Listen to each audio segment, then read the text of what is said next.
I'm planning an international retreat for a yoga safari in Tanzania.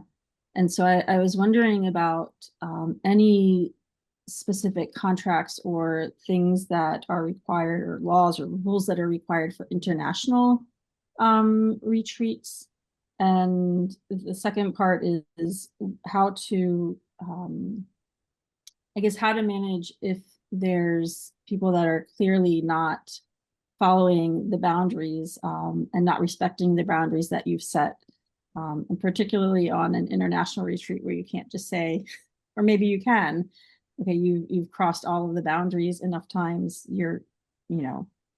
maybe it's not appropriate for you to be here in this container anymore. So yeah, there are some things that you've got to be aware of. One of them is seller of travel laws, which Brandt spoke of really, and that's really that seller of travel laws are laws that in the United States, 4 states have. And basically it says if you're going to be selling packaged travel, which is any 2 things packaged together, like room and board, rooms and meals, you're selling them together and you're collecting the money, then you have to be a licensed travel agent. Okay. But that only applies in 4 states: Florida, California, Hawaii, and Washington, I believe, right, Brant? Yep. Okay. So if you're selling to anybody in those 4 states, or if you live in those 4 states, they want you to be a licensed travel agent. Okay.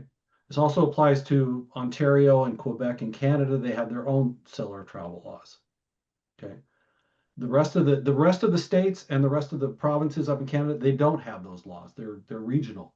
Okay. So you want to pay attention to that. What you do have to do is make sure that your contract that you have your retreat participants sign, and that your terms and conditions in your contract and your limitation of liability forms are all in your personal business contract that you're having them sign. Those are what's important for you to have. And those are very specific for retreats because it has a lot of moving parts, and you have to disclose things in those limitations of liability waivers. It's a big disclosure thing so that it shows that you've informed them of the risk that are in this retreat. And there is not really risk, it's just all the activities that you're going to be doing that. And you want very well crafted, comprehensive limitation of liabilities in a contract. Okay. Now, Sherry, who created Wanderlust Entrepreneur and the thing, she has comprehensive contracts that are pretty much that are good all in North America. Our European clients use them with a few tweaks. Australia, New Zealand. So we have contracts that she has that come with the course. Okay. They're part of the package. When you own the course, you get all the legal documents, which is huge. Okay. So we just want to say, because we will see people ask in general groups, does anybody have a waiver? Does anybody have a limitation liability thing? I just need a 1-page thing. No, you don't. You need a very comprehensive thing. Okay. So that's a whole teaching and subject matter, but we really want people to do that because it protects your personal assets.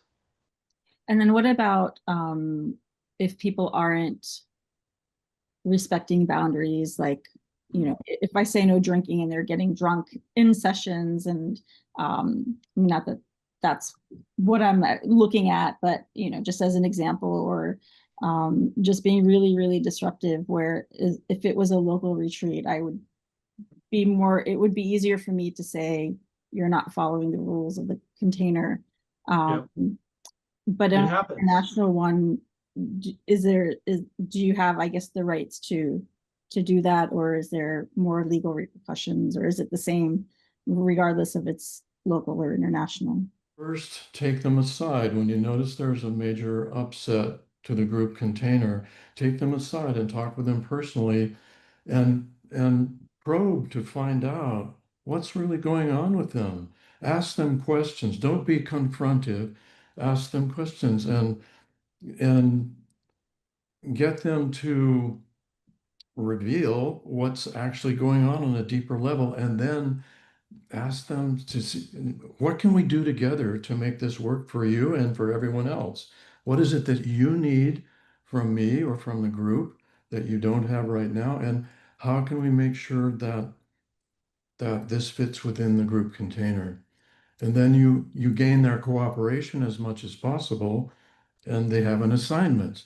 And and maybe they just needed your attention. You don't know. Every situation is different. But I'll guarantee you this, it is part of the transformation. It's part of what's meant to happen on that retreat. In fact, that's one of the first things I tell myself before I even go on the retreat. Morgan, anything that happens on this retreat was meant to happen. It's part of the learning, it's part of the growth, it's part of what we're all meant to share.